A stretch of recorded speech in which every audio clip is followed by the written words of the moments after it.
Hello guys and welcome back to MS Tech Tutorials, and in today's video I'm going to be going over how to fix the PS5 error code WS-116483-3.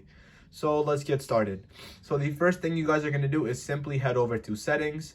You're going to go to users and accounts and you're going to scroll down until you see other.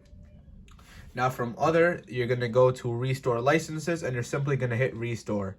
Now, most of the time, this error code should work, this solution should work. However, if this does not work, the second method you guys can do is simply turn your PS5 off.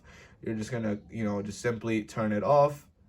Let's go to the power, turn off PS5, and then once the PS5 has been completely turned off, what you're going to do is you're going to remove all the wires out of your PS5. So basically just unplug everything, wait 5 to 10 minutes and then replug everything and then check to see if that fixed.